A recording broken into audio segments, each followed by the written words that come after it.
നമ്മൾ ഈ കണ്ടുകൊണ്ടിരിക്കുന്നത് അമേരിക്കൻ പട്ടാളക്കാർ, അതായത് ഈ ഇറാൻ യുദ്ധത്തിൽ മരിച്ച അല്ലെങ്കിൽ ഇറാൻ കൊന്നുകളഞ്ഞിട്ടുള്ള അമേരിക്കൻ പട്ടാളക്കാരെ തിരിച്ച് നാട്ടിലെത്തിക്കുന്ന ദൃശ്യങ്ങളാണ്. അവിടെ ട്രംപ് ഉണ്ട്, ട്രംപിൻ്റെ വൈഫ്, പിന്നെ എന്താ പറയുക ജെ ഡി വാൻസിൻ്റെ വൈഫ്, എല്ലാവരും കൂടി ആർക്കോ, അതായത് സ്വന്തം രാജ്യത്തിന് വേണ്ടി മരിച്ചതല്ല, നെതന്യാഹുവിൻ്റെയും ട്രംപിൻ്റെയും മറ്റേ എന്താ പറയുക പെണ്ണുപിടി അല്ലെങ്കിൽ ചെറിയ കുട്ടികളെ പിടി വരെ മറച്ചു വെക്കാൻ വേണ്ടിയിട്ട്, അല്ലെങ്കിൽ അവരുടെ താല്പര്യത്തിന് വേണ്ടിയിട്ട്, ജൂത താല്പര്യത്തിന് വേണ്ടിയിട്ട് യുദ്ധം ചെയ്ത് മരിച്ച അമേരിക്കൻ പട്ടാളക്കാരെ തിരിച്ച് നാട്ടിലെത്തിക്കുന്നതിൻ്റെ വീഡിയോ ആണ് ഇത്. കുറച്ച് പേരെ കാണിക്കുന്നുള്ളൂ, ഇങ്ങനെ എത്ര പേര് അവിടെ എത്തിയിട്ടുണ്ട് എന്നുള്ളതിൻ്റെ എല്ലാ വീഡിയോസും കാര്യങ്ങളൊന്നും പുറത്തോട്ട് വരില്ല, കാരണം കംപ്ലീറ്റ്ലി ക്ലോസ്ഡ് ആയിട്ടുള്ള ഒരു സ്ഥലത്തു നിന്നായിരിക്കും ഇതൊക്കെ നടക്കുന്നത്. ജസ്റ്റ് ഒന്ന് കാണിച്ചു എന്ന് മാത്രം നമുക്ക് ന്യൂസിലത് പറയാം. രണ്ടാമത്തായിട്ട് പറയാനുള്ളത്, അലി ലാരിജാനി ഇപ്പം വന്നിട്ട് പറഞ്ഞിട്ടുള്ളത് അമേരിക്കയുടെ 200 പട്ടാളക്കാരെ അവർ പിടിച്ചിട്ടുണ്ടെന്നാണ് പറഞ്ഞത്. 200 പട്ടാളക്കാരെ കൊന്നതല്ല, അവരെ ക്യാപ്ചർ ചെയ്തിട്ടുണ്ട്, ഇറാൻ സൈന്യം ക്യാപ്ചർ ചെയ്തിട്ടുണ്ട് എന്നുള്ള ഒരു ന്യൂസും കൂടെ ഇതിൻ്റെ ഇടയിലൂടെ വരുന്നുണ്ട്. ഇതേ സമയം ഇന്നലെ നമ്മൾ പറഞ്ഞ പോലെ തന്നെ ഇറാനിലെ പല സ്ഥലങ്ങളിലും ഭയങ്കരമായിട്ടുള്ള ആക്രമണം നടന്നിട്ടുണ്ട്. ഇസ്രായേലിൻ്റെയും അമേരിക്കയുടെയും അതുപോലെ തന്നെ ഇറാൻ്റെ ഒരു 3-4 മെയിൻ സ്രോതസ്സുകളായിട്ടുള്ള ഓയിൽ റിഫൈനറീസിന് അല്ലെങ്കിൽ ഓയിൽ എടുക്കുന്ന ഡയറക്റ്റ് സ്ഥലത്തോട്ടൊക്കെ ഭയങ്കരമായിട്ടുള്ള എക്സ്പ്ലോഷൻസും കാര്യങ്ങളും, അല്ലെങ്കിൽ അതിൻ്റെ ഒക്കെ വീഡിയോസ് കാണാം. ഒരുപാട് സ്ഥലങ്ങളിൽ തീ വ്യാപിച്ച് കിടക്കുന്നുണ്ട്. അങ്ങനെ ഒരു സംഭവം ഇന്നലെ രാത്രി നടന്നിട്ടുണ്ട് ഇറാനിൽ. ഇതേ സമയം ടെല്ലവീവിൽ ആക്രമണങ്ങൾ നടക്കുന്നതിൻ്റെ ഇടയിൽ തന്നെ ബെഞ്ചമിൻ നെതന്യാഹുവിനെതിരെ, യുദ്ധത്തിനെതിരെ അവിടുത്തെ തന്നെ ജൂതന്മാർ റോട്ടിലിറങ്ങിയിട്ട് ഭയങ്കരമായിട്ടുള്ള പ്രതിഷേധങ്ങളുടെ വീഡിയോസും ഇന്നലെ പുറത്തോട്ട് വന്നിട്ടുണ്ട്. അപ്പോൾ നമുക്ക് ഇന്നത്തെ ഇതുവരെയുള്ള കുറച്ച് അപ്ഡേറ്റുകളിലോട്ടാണ് നമ്മൾ ഈ വീഡിയോ ചെയ്യുന്നത്. വീഡിയോയുടെ സ്റ്റാർട്ടിങ്ങിൽ തന്നെ ലൈക്ക് ചെയ്ത് കാണാൻ ട്രൈ ചെയ്യുക. അപ്പോൾ നമുക്ക് നേരെ വീഡിയോയിലോട്ട് പോകാം. ഇസ്രായേലിലെ പ്രതിഷേധത്തിനെ പറ്റി സംസാരിക്കാം ആദ്യം. അതായത് ഇസ്രായേൽ പ്രധാനമന്ത്രി ബെഞ്ചമിൻ നെതന്യാഹുവിനെതിരെയാണ് ടെല്ലവീവിലെ ഹമീമ സ്ക്വയറിൽ വൻ പ്രതിഷേധം നടക്കുന്നുണ്ട്. ഇന്നലെയും മെനഞ്ഞാന്നും ആയിട്ട് നടക്കുന്ന പ്രതിഷേധങ്ങളുടെ വീഡിയോ ദൃശ്യങ്ങളാണിത്. ഈ യുദ്ധം ഇറാനിലെ ജനങ്ങൾക്കോ അല്ലെങ്കിൽ ഇസ്രായേലിലെ സാധാരണ ജനങ്ങൾക്കോ ഒരു തരത്തിലുള്ള ഉപകാരമുള്ള ഒരു യുദ്ധമല്ല, മറിച്ച് അധികാരികളുടെ സ്വാർത്ഥ താല്പര്യങ്ങൾക്ക് വേണ്ടിയിട്ടാണ് ഈ യുദ്ധം എന്നാണ് ഈ പ്രതിഷേധക്കാരൻ അവിടെ തന്നെ നിന്ന് പറഞ്ഞുകൊണ്ടിരിക്കുന്നത്.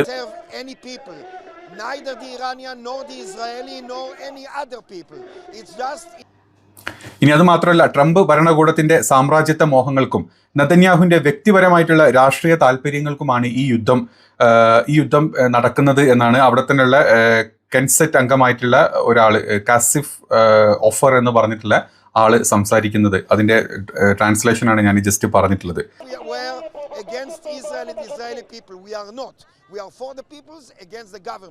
ഇത് നടന്നുകൊണ്ടിരിക്കുന്ന സമയത്ത് തന്നെ അവിടുത്തെ യുദ്ധത്തിന് അനുകൂലിക്കുന്ന ഒരു കൂട്ടം ജൂതന്മാരും അവിടെ ഉണ്ട്, സയനിസ്റ്റുകളും അവിടെ ഉണ്ട്. അപ്പൊ അവരും കൂടെ ആ ഒരു ഇഷ്യൂലോട്ട് വന്ന് പിന്നെ പരസ്പരം അവർ തമ്മിൽ അടിയായി. അങ്ങനെ ഒരു സംഘർഷത്തിലോട്ട് ഈ ഒരു പരിപാടി അവസാനിക്കേണ്ടായിരുന്നത് ഇന്നലെ നടന്നിട്ടുള്ളതാണ്. ടെല്ലവീവ് നടന്നിട്ടുള്ള കാര്യം ഇത്. അവിടെ ഇപ്പം യഥാർത്ഥത്തിൽ നമുക്കറിയാം, 2 സ്ഥലത്തും ഇപ്പം ഇസ്രായേലാണെങ്കിലും ഇറാനിലാണെങ്കിലും യുദ്ധത്തിന്, ഇപ്പം പ്രത്യേകിച്ച് ഇസ്രായേൽ എടുത്ത് പറയുകയാണെങ്കിൽ യുദ്ധത്തിന് അനുകൂലിക്കാത്ത കുറേ പേരുണ്ട്. അവരെല്ലാവരും ബെഞ്ചമിൻ നെതന്യാഹു പറഞ്ഞ പോലെ, അല്ലെങ്കിൽ അവിടുത്തെ ഇറാനികളെ കൊല്ലണം എന്ന് പറഞ്ഞ് നടക്കുന്ന ആളല്ല. ഒരുപാട് പേര് അവിടെ നല്ല രീതിയിൽ ജീവിക്കണം, ഇങ്ങനെ കൊല്ലും ചതിയൊന്നും വേണ്ടാതെ ജീവിക്കുന്ന ആൾക്കാരുണ്ട്. അവരാണ് ഈ പുറത്തോട്ട് വന്നിട്ട് ഇങ്ങനെ സംസാരിച്ചുകൊണ്ടിരിക്കുന്നത്. ഇതും നമ്മൾ യുദ്ധത്തിന്റെ ഒരു ഭാഗത്ത് കാണേണ്ടതാണ്. കാരണം മരണപ്പെടുമ്പോൾ അവിടെ യുദ്ധാനുകൂലികൾ മാത്രമല്ല, അല്ലാത്ത ആളുകൾ മരിക്കുന്നുണ്ട്. ടെല്ലവീവിൽ ഇന്നലെ രാത്രി പെരുമഴയായിരുന്നു എന്നാണ് പറഞ്ഞത്. ടെല്ലവീവിലും ഹൈഫയിലും ഒക്കെ എന്താ പറയുക മിസൈലുകളുടെ പെരുമഴയായിരുന്നു. ഒരുപാട് പേരുടെ മരണവും കാര്യങ്ങളുണ്ട്. പക്ഷേ ഇസ്രായേൽ ഇതൊന്നും പുറത്തോട്ട് വിടുന്നില്ല എന്നുള്ളതാണ് സത്യം. ഇതേ സമയത്ത് തന്നെ അലി ലാരിജാനിയുടെ ചില മുന്നറിയിപ്പുകൾ വന്നിട്ടുണ്ട്. ഇറാന്റെ പരമോന്നത നേതാവ് ആയത്തുള്ള അലി ഖാംനിയുടെ വധിച്ചതിന്റെ ഭാഗമായിട്ട് ട്രംപിനുള്ള ഏറ്റവും വലിയ മുന്നറിയിപ്പുകളാണ് എന്നും പറഞ്ഞിട്ടാണ് ഇന്നലെ ചില പ്രസ്താവനകൾ വന്നത്. നിങ്ങൾ ഈ പ്രദേശത്തേക്ക് കപ്പലുകൾ അയക്കുമ്പോൾ അവ ഒഴുകിയിട്ടായിരിക്കും എത്തുന്നത്, പക്ഷേ ആ കപ്പൽ തിരിച്ച് എങ്ങനെ പോകണം എന്നുള്ളത് ഞങ്ങൾ തീരുമാനിക്കും എന്നായിരുന്നു പുള്ളിയുടെ പ്രസ്താവന.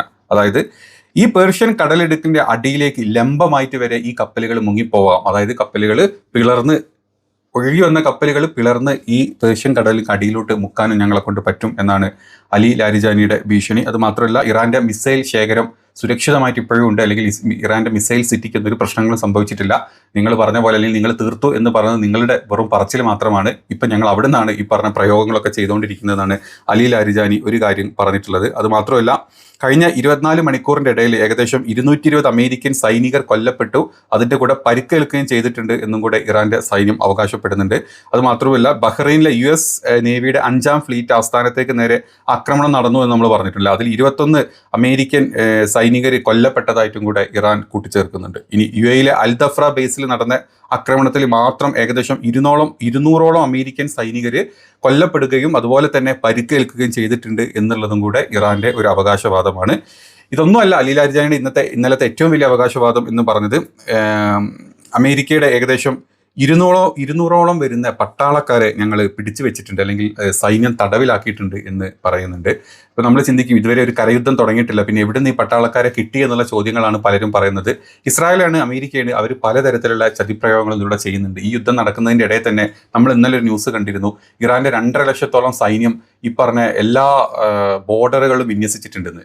ഈ ബോർഡർ ക്രോസ് ചെയ്ത് അമേരിക്കൻ പട്ടാളക്കാരെ ഇറക്കി അവരൊരു കരയുദ്ധത്തിന് പ്ലാൻ ചെയ്തിട്ടുണ്ട് എന്നായിരുന്നു 2 ദിവസം മുമ്പ് നമ്മൾ കേട്ടിരുന്നത് അല്ലെ. അമേരിക്ക എപ്പം വേണമെങ്കിലും അല്ലെങ്കിൽ ട്രംപ് എപ്പം വേണമെങ്കിലും അതായത് കരയുദ്ധം സ്റ്റാർട്ട് ചെയ്യാനുള്ള ചാൻസസ് ഉണ്ട് എന്നും പറഞ്ഞു. അതിന്റെ ഭാഗമായിട്ടാണ് ഇറാൻ ഇത്തരത്തിലുള്ള ഒരു ഡിപ്ലോയ്മെന്റ് ചെയ്തത്. ഇന്നലെ രാത്രി വന്ന ന്യൂസിൽ പറയുന്നത് 200ഓളം പേരെ ക്യാപ്ചർ ചെയ്തിട്ടുണ്ട് എന്നും കൂടെയാണ്. അപ്പം അമേരിക്കയുടെ സെൻട്രൽ കമാൻഡ് ഇത് അക്സെപ്റ്റ് ചെയ്തിട്ടില്ല, അല്ലെങ്കിൽ വൈറ്റ് ഹൗസോ അല്ലെങ്കിൽ എന്താ പറയുക പെന്റഗണോ ഒന്നും അക്സെപ്റ്റ് ചെയ്തിട്ടില്ല. പക്ഷേ ഇങ്ങനെ ഒരു കാര്യം നടന്നു എന്നുള്ളത് ഇറാന്റെ ഭാഗത്തു നിന്നുള്ള വ്യക്തമായിട്ടുള്ള ഒരു മുന്നറിയിപ്പും കൂടാണ്. ഇനി മരിച്ച സൈനികർ അമേരിക്കയിലോട്ട് എത്തിച്ചിട്ടുള്ള വീഡിയോയുടെ ക്ലിപ്പ് നമ്മൾ സ്റ്റാർട്ടിങ്ങിൽ പറഞ്ഞ പോലെ ഇതാണ് ആ ക്ലിപ്പ്. അതായത് കുവൈറ്റിൽ നടന്നിട്ടുള്ള ഡ്രോൺ ആക്രമണങ്ങളും മറ്റു തരത്തിലുള്ള മിസൈൽ ആക്രമണങ്ങളും ആദ്യം മരിച്ചു എന്ന് അതായത് ഒരു 4 ദിവസം 5 ദിവസം മുമ്പേ 6 പേര് മരിച്ചു എന്നുള്ളൊരു കൺഫർമേഷൻ വന്നിരുന്നല്ലോ. ആ മരിച്ച 6 പേരുടെ മൃതദേഹം നാട്ടിലെത്തിക്കുന്നതിന്റെ വീഡിയോ ദൃശ്യങ്ങളാണ് ഈ കണ്ടുകൊണ്ടിരിക്കുന്നത്. നമ്മൾ 6 അല്ല, ഓരോ പ്രാവശ്യങ്ങളായിട്ട് ഇറാൻ ആദ്യം 6 പറഞ്ഞു, ഇറാൻ അതിനുശേഷം അവർ വന്ന് പറഞ്ഞു 200ഓളം പേര്, പിന്നെ അത് 600 പേര് മരിച്ചു എന്നുള്ള ഡീറ്റെയിൽസ് വന്നിരുന്നു. ഇന്നലെ വീണ്ടും 220ഓളം പേര് വീണ്ടും മരിച്ചു, അമേരിക്കൻ പട്ടാളക്കാർ മരിച്ചു എന്നുള്ള പ്രസ്താവനകളാണ് ഇറാന്റെ സൈന്യം IRGC പുറത്തോട്ട് വിട്ടത്. അപ്പോൾ സ്റ്റാർട്ടിങ്ങിൽ അക്സെപ്റ്റ് ചെയ്ത 6 പേരുടെ വീഡിയോ കാണിച്ചുകൊണ്ടിരിക്കുകയാണ് ഇപ്പം അമേരിക്ക. ആർക്കോ വേണ്ടി, സത്യം പറഞ്ഞു കഴിഞ്ഞാൽ ഈ ഇസ്രായേലി പ്രതിഷേധക്കാർ പറയുന്ന പോലെ തന്നെ ആരുടെയൊക്കെയോ എന്തൊക്കെയോ മറച്ചു വെക്കാൻ വേണ്ടിയിട്ടും മറ്റ് ഇറാൻ അല്ലെങ്കിൽ ഇസ്രായേലിന്റെ ഒരു ദീർഘകാല ഒരു വിദൂര വിഷൻ, അതായത് ഒരു വിശാല ഇസ്രായേലിന്റെ ഭാഗമാവണമെങ്കിൽ ഈ പറഞ്ഞ അറബികളൊക്കെ അടിമകളാക്കി വെക്കണമെങ്കിൽ അതിൽ എതിർത്ത് നിൽക്കുന്ന രാജ്യമായിട്ടുള്ള ഇറാനെ പോലത്തെ രാജ്യങ്ങളെ തീർത്ത് ഞങ്ങളുടെ ദൈവത്തിന് വേണ്ടിയിട്ട്, അല്ലെങ്കിൽ ദൈവത്തിന് പബ്ലിക്കിലാണൊക്കെ ചില ആൾക്കാർ പറയുന്നത്, അല്ലെങ്കിൽ ട്രംപ് പറയുന്നത് ദൈവത്തിന് വേണ്ടിയിട്ട് ഉണ്ടാക്കിയിട്ടുള്ള യുദ്ധം, ആ യുദ്ധത്തിന്റെ ഭാഗമായിട്ട് മരണപ്പെടുന്ന ആൾക്കാരുടെ അവസ്ഥയാണ് ഈ കാണുന്നത്. അമേരിക്കയിലായാലും ഇതുപോലെ മരിക്കുന്ന പട്ടാളക്കാർ ചിലപ്പം യുദ്ധം ചെയ്യാൻ താല്പര്യമില്ലാണ്ട് വരുന്ന ആൾക്കാരുടെ ഫോട്ടോസൊക്കെ നമ്മൾ ഇന്നലെ വിട്ടിരുന്നില്ല. അതായത് അവിടുത്തെ ഏറ്റവും യങ് ആയിട്ടുള്ള ഒരുപാട് പുതിയ പട്ടാളക്കാരെ അവിടെ ഇങ്ങോട്ട് കൊണ്ടുവന്നിട്ടേ ഇരിക്കുന്നുണ്ട് അമേരിക്കൻ. അവർക്കാർക്കും യുദ്ധം ചെയ്യാൻ താല്പര്യമില്ല. കാരണം അമേരിക്കക്ക് വേണ്ടിയിട്ടുള്ള യുദ്ധമല്ല, ആർക്കോ വേണ്ടി അല്ലെങ്കിൽ നെതന്യാഹുവിന് വേണ്ടി, താല്പര്യങ്ങൾക്ക് വേണ്ടി ട്രംപ് കാണിച്ചിട്ടുള്ള പെണ്ണുപിടിയുടെ മറച്ചു വെക്കാൻ വേണ്ടിയിട്ട്, അല്ലെങ്കിൽ ഒരുപാട് ലോക നേതാക്കൾ, ഒരുപാട് ലോകത്തിലെ പണക്കാർ, ഇവരൊക്കെ കാണിച്ചു കൂട്ടുന്ന ചെറ്റത്തരങ്ങൾ മറച്ചു വെക്കാൻ വേണ്ടിയിട്ടും അവരുടെ സ്വാർത്ഥ താല്പര്യങ്ങൾക്ക് വേണ്ടിയിട്ടും നടക്കുന്ന ഒരു യുദ്ധത്തിന്റെ ഭാഗമായിട്ട് മരിക്കുന്ന ആളുകൾ, ഇറാന്റെ ജനതയാണെങ്കിലും ഇസ്രായേലിൽ ഇതിലൊന്നും സപ്പോർട്ട് ചെയ്യാത്ത ആളുകളാണെങ്കിലും ഈവൻ അമേരിക്കയുടെ പട്ടാളക്കാർ, നല്ല ചിന്തയുള്ള പട്ടാളക്കാരും ഉണ്ടാവും, അതുപോലെ തന്നെ അല്ലാണ്ട് യുദ്ധം വേണമെന്നുള്ള തീവ്രവാദ ചിന്തയുള്ള പട്ടാളക്കാരും ഉണ്ടാവും. അപ്പോൾ ഇത് ഏത് കൂട്ടത്തിൽപ്പെട്ടതാണെങ്കിലും ഇതാണ് ഇപ്പം നടന്നുകൊണ്ടിരിക്കുന്നത്. ഇത് മാത്രമല്ല, എന്താ ഇതിന്റെ ബാക്ക് സ്റ്റോറി, ഇപ്പം ഇന്നലെ അമേരിക്കയുടെ ട്രംപ് എന്ന് പറഞ്ഞു ഞങ്ങൾ ഇറാൻ തീർക്കാൻ പോകുന്നു. സത്യമാണ്, ഇറാനിൽ ഭയങ്കരമായിട്ടുള്ള പ്രശ്നങ്ങൾ ഇന്നലെ ഉണ്ടായിട്ടുണ്ട്. നമ്മളത് മറച്ചു വെക്കേണ്ട കാര്യം, ഇറാനിൽ ഉണ്ടാവുന്നുണ്ടല്ലോ, നല്ലപോലെ ഉണ്ടാവുന്നുണ്ട്. ഇറാനിലെ എണ്ണപ്പാടങ്ങൾ കത്തുന്നതിന്റെ ദൃശ്യങ്ങൾ കണ്ടു കഴിഞ്ഞാൽ നമുക്ക് പേടി തോന്നും. അത്രക്കും ആളിക്കത്തുന്ന തീയാണ്. ഇറാന്റെ പല മേഖലകളിലോട്ടും ഈ തീ ഇപ്പം പടർന്നുകൊണ്ടിരിക്കുന്നുണ്ട്. അത് ഭയങ്കരമായിട്ടുള്ള നാശനഷ്ടങ്ങളും ആൾനഷ്ടങ്ങളും ഒക്കെ ഇറാനിൽ ഉണ്ടാവുന്നുണ്ട്. പക്ഷെ അതേ സ്ഥാനത്ത് തന്നെ അതിന് പകലായിട്ടല്ല, അതിനേക്കാൾ മടങ്ങായിട്ടാണ് ടെല്ലവീവിലോട്ടും ഹൈഫയിലോട്ടും ജെറുസലേമിലും ഒക്കെ ഇസ്രായേൽ നഗരങ്ങളിലോട്ട് ഇറാൻ അടിച്ചുകൊണ്ടിരിക്കുന്നത്.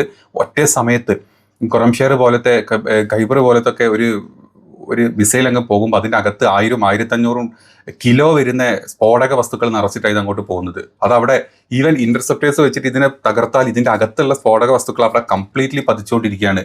ബങ്കറുകളുടെ എണ്ണം നമ്മൾ ഇന്നലെ പറഞ്ഞ 30 ലക്ഷം ആളുകൾ ഇപ്പോഴും ബങ്കറുകളുടെ പുറത്താണ് ജീവിക്കുന്നത്. പ്രത്യേകിച്ച് മുസ്ലിം അല്ലെങ്കിൽ മുസ്ലിം വംശജരായിട്ടുള്ള ആളുകൾ നിൽക്കുന്ന ഭാഗങ്ങളൊന്നും ബങ്കറുകൾ പോലും ഇസ്രായേൽ തീർത്തിട്ടില്ല. അവർ ചത്താലും കുഴപ്പമില്ല എന്നുള്ള അവസ്ഥയിലാണ് ഇസ്രായേൽ.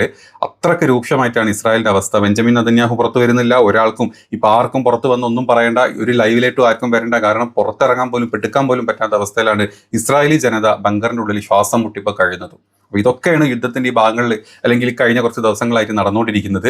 ഇതുവരെ അല്ലെങ്കിൽ ഇറാന്റെ സൈന്യം പറഞ്ഞ പോലെ ആദ്യത്തെ 7 ദിവസം ഞങ്ങൾ ഉപയോഗിച്ചത് 2013 ഞങ്ങൾ കണ്ടം ചെയ്യാൻ വെച്ചിട്ട്, അതായത് ഒഴിവാക്കാൻ വെച്ചിട്ടുള്ള പഴയ ദ്രവിച്ച ഡ്രോണുകളും മിസൈലുകളുമാണ്. ഞങ്ങൾ 7ാമത്തെ ദിവസം, ഇന്ന് 9ാമത്തെ ദിവസമായി, 8ാമത്തെ 2 ദിവസം മുമ്പാണ് ഞങ്ങൾ യഥാർത്ഥ മിസൈൽ സിറ്റി ഞങ്ങൾ ഓപ്പൺ ചെയ്ത് വെച്ചിട്ടുള്ളത്. ഈ മിസൈൽ സിറ്റി തുടങ്ങിയതേ ഉള്ളൂ. ഞങ്ങൾ ഇതിൽ നിന്ന് ഓരോ സാധനങ്ങൾ എടുത്ത് ഇത് തീരുമ്പോഴേക്കും ഇസ്രായേലിന്റെ ഭാഗങ്ങൾ കംപ്ലീറ്റ്ലി ചാമ്പലാക്കാനും പറ്റും. അതുപോലെ തന്നെ അമേരിക്കൻ ബേസുകൾ കംപ്ലീറ്റ്ലി തീർക്കും.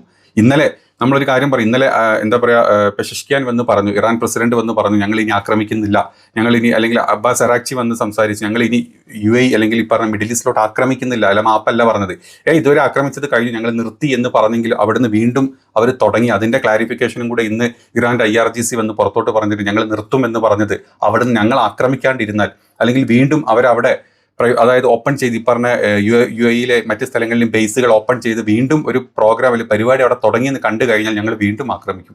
ഇന്നലെ അത് നടന്നു. ഇന്നലെ ബഹ്റൈൻ്റെ സൈഡിൽ നിന്നും കുവൈറ്റിന്റെ സൈഡിൽ നിന്നൊക്കെ ഞങ്ങൾ ആക്രമിക്കാനുള്ള പദ്ധതികളും അല്ലെങ്കിൽ ആ സ്ഥലങ്ങൾ അല്ലെങ്കിൽ ആ ഒരു ദിശയിൽ ഞങ്ങളുടെ അടുത്തോട്ട് മിസൈലുകൾ വരുന്നതായിട്ട് നിങ്ങൾക്ക് മനസ്സിലായി. അതുകൊണ്ട് തന്നെയാണ് ഇന്നലെ നൈറ്റ് മൊത്തം ബഹ്റൈൻ അടിച്ചുകൊണ്ടിരുന്നതും അബുദാബിയുടെ പല ഭാഗങ്ങൾ അടിച്ചതും. അത് ഇനി തുടർന്നുകൊണ്ടിരിക്കും. നിങ്ങളെ സൈഡിൽ നിന്ന് ഒരു പ്രകോപനം ഇങ്ങോട്ട് ഇല്ല എങ്കിൽ ഞങ്ങൾ ആക്രമിക്കില്ല. അതല്ല, നിങ്ങളുടെ സൈഡിൽ നിന്ന് പ്രകോപനം ഉണ്ട്, നിങ്ങൾ റീഓപ്പൺ ചെയ്തിട്ടുണ്ട് ഈ പറഞ്ഞ ബേസുകൾ എന്ന് തോന്നിക്കഴിഞ്ഞാൽ ഞങ്ങൾ കണ്ടിന്യൂസ്ലി ആക്രമിച്ചിരിക്കും എന്നുള്ള വ്യക്തത ഇന്ന് വീണ്ടും ഇറാന്റെ സൈന്യം പറഞ്ഞിട്ടുണ്ട്. ഇതൊക്കെയാണ് ഇന്ന് ഇത്രയും സമയത്ത് ഈ യുദ്ധത്തിന്റെ ഭാഗങ്ങളായിട്ട് നടക്കുന്ന കാര്യങ്ങൾ. അപ്പം കൂടുതൽ അപ്ഡേറ്റുകൾ നമ്മൾ ലൈവുകളായിട്ടോ അല്ലെങ്കിൽ വീഡിയോ ഒക്കെ ആയിട്ട് ചെയ്യുന്നതായിരിക്കും. മാക്സിമം ആളുകൾ ഇത് ലൈക്ക് ചെയ്ത് അല്ലെങ്കിൽ നിങ്ങളുടെ ഈ യുദ്ധത്തിന്റെ നിങ്ങളുടെ അഭിപ്രായങ്ങളും കൂടെ തന്നെ താഴത്തുനിന്ന് കമന്റ് ചെയ്ത് പോകണം. എന്തെങ്കിലും മാറ്റങ്ങൾ വരുത്തണോ, അതല്ലെങ്കിൽ മറ്റ് വല്ല കാര്യങ്ങളൊക്കെ അതിൽ ഉൾപ്പെടുത്തണമെന്നുണ്ടെങ്കിൽ തീർച്ചയായിട്ടും കമന്റ് ചെയ്ത് കാര്യങ്ങൾ പറയാം. അപ്പോൾ അടുത്ത വീഡിയോയിൽ കാണാം.